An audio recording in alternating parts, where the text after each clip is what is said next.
దాని మీద మీరు గత్యంతరం లేని పరిస్థితుల్లో ఉప ముఖ్యమంత్రిగా పవన్ కళ్యాణ్ గారిని పెట్టారు. ఇవాళ మీరేం చేస్తున్నారు?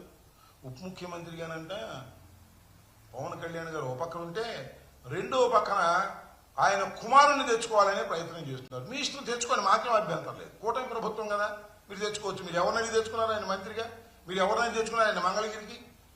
దీన్ని అమిత్ షా గారిని మీరు అడిగారంట. అమిత్ షా గారు ఏ మాట చెప్పాడో మాకు తెలుసు. ఏం మాట చెప్పాడు? ఏమండి చంద్రబాబు నాయుడు గారు, మీ ఓడిని కాస్త కంట్రోల్లో ఉండమనయ్యా, ఎక్కడ పడితే అక్కడ ఏళ్లు పెడుతున్నాడు, ప్రభుత్వానికి చెడ్డ పేరు వస్తుంది, ఉప ముఖ్యమంత్రి లేదు, ముఖ్యమంత్రి లేదు, కాస్త ఆగండి, మీ స్పీడ్ తగ్గించండి, మీ అబ్బాయి స్పీడ్ తగ్గించండి, మీ అబ్బాయి ఎక్కడ పడితే అక్కడ వసూలు కార్యక్రమాల్లో నిమగ్నమైపోయి ఉన్నాడు, కాస్త జాగ్రత్త చేసుకో నాయనా అని ఒక మంచి సలహా ఇచ్చాయంట. ఆ సలహాని బయటకు రాకోకుండా మీరు ఇవాళ ఇలాంటి పుంకాలు కథలు జగన్మోహన్ రెడ్డి గారి నివాసాల మీద వాటి మీద వీటి మీద రాసేటటువంటి ప్రయత్నం చేయడం అనేది ఒక దిగజారిపోయినటువంటి వ్యవహారాలు మీరు చేస్తున్నారు. ఈ వ్యవహారాలను కట్టిపెట్టి వాస్తవాలను ప్రజలకు అర్థమయ్యే విధంగా మీరు చేస్తే బాగుంటుందని కూడా మనవి చేస్తున్నారు. జగన్మోహన్ రెడ్డి గారికి 50 బెడ్రూమ్లు ఉన్నాయి, 60 బెడ్రూమ్లు ఉన్నాయి, ఎన్ని పాత చింతకాయ పచ్చడిలో కథలన్నీ కూడా ఇవాళ మళ్ళా వండి వాచేటటువంటి ప్రయత్నం మీరు చేస్తున్నారు. ఇది కరెక్ట్ కాదని కూడా ఈ సందర్భంగా నేను మీ ద్వారా ప్రజలకి, ముఖ్యంగా చంద్రబాబు నాయుడు గారి పార్టీకి కూడా చెప్పదలుచుకున్నాను. ఇలాంటి కాకమ్మ కథలు చెప్పేటటువంటి ప్రయత్నం చేయవద్దని కూడా కూడా ఉంది. వాళ్ళ నదీ జలాల సమస్య ఎంత భయంకరంగా ఉందని అడుగుతా ఉన్నా. అరే శ్రీశైలంలోను నాగార్జున సాగర్లోను మనకు వ్యవసాయానికి రావాల్సినటువంటి నీళ్లను తెలంగాణ ప్రభుత్వం టకటకా విద్యుత్తుకు వాడుకుంటుంటే అడ్డుకునే పరిస్థితి లేదు. ట్రిబ్యునల్ దగ్గర వాళ్ళు ఫైట్ చేయాల్సినటువంటి పరిస్థితులు ఉన్నాయి. ఇలాంటి పరిస్థితులు అన్నీ ఉంటే ఈ పరిస్థితుల మీద మీరు అమిత్ షా గారితో మాట్లాడారు.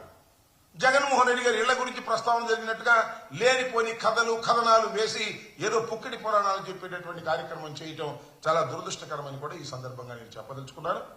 మరొక అంశాన్ని కూడా ఇక్కడ మీకు ప్రస్తావన చేయాలని అనుకుంటున్నాను. అదేమిటంటే పోలవరంలో చంద్రబాబు నాయుడు గారు డయాఫ్రమ్ వాల్ నిర్మాణం, రెండవ డయాఫ్రమ్ వాల్ నిర్మాణం చేయడానికి నిన్న పనులు ప్రారంభించారు. ఏదో T5 ఏదో సంథింగ్ లైక్ దట్. ఆ మిక్చర్ని కలిపేదానికి, సిమెంట్ కాంక్రీట్ మిక్చర్ కలిపేదానికి పైనుంచి ఆదేశాలు వచ్చాయని పనులు ప్రారంభించబోతున్నారని నిన్న నామినల్ గా ప్రజలు పనులు ప్రారంభించారనే మాట వినటం జరిగింది. పదే చంద్రబాబు నాయుడు గారు చెప్తాడు. మొన్న కూడా చూశాను నేను. ఎన్నిసార్లు చెప్పినా అదే చెప్తాడు. డయాఫ్రమ్ వాల్ పోవడానికి జగన్మోహన్ రెడ్డి గారి కారణమని నేను కొన్ని వందల సార్లు చెప్పా, మళ్ళా చెప్తున్నా. డయాఫ్రమ్ వాల్ అనేది దెబ్బతినడానికి గల కారణం నారా చంద్రబాబు నాయుడు గారి అవివేకం. తెలుగుదేశం పార్టీ ఆ రోజుల్లో అధికారంలో ఉన్నప్పుడు చేసినటువంటి తప్పిదాల వలన డయాఫ్రమ్ వాల్ నిర్మాణానికి ముందు కాఫర్ డ్యాముల నిర్మాణం చేయకోకుండా, నదిని డైవర్ట్ చేయకోకుండా మీరు చేసిన పాపానికి ఇవాళ మళ్ళా మా గురించి చెప్తున్నాడు. రెండోసారి వాళ్ళ డయాఫ్రమ్ వాల్ వేయాల్సినటువంటి ఒక పరిస్థితి ఏర్పడడానికి ప్రధానమైనటువంటి ఎక్యూజ్డ్ నారా చంద్రబాబు నాయుడు గారు, తెలుగుదేశం ప్రభుత్వం, అలాగే దేవినేని ఉమా.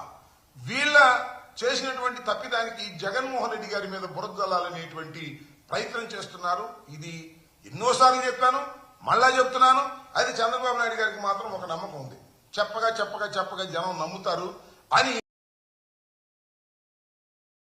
జగన్మోహన్ రెడ్డి మీద నెట్టేసేటటువంటి కార్యక్రమాలు చేస్తున్నారు. ఇది చాలా తప్పు. జగన్మోహన్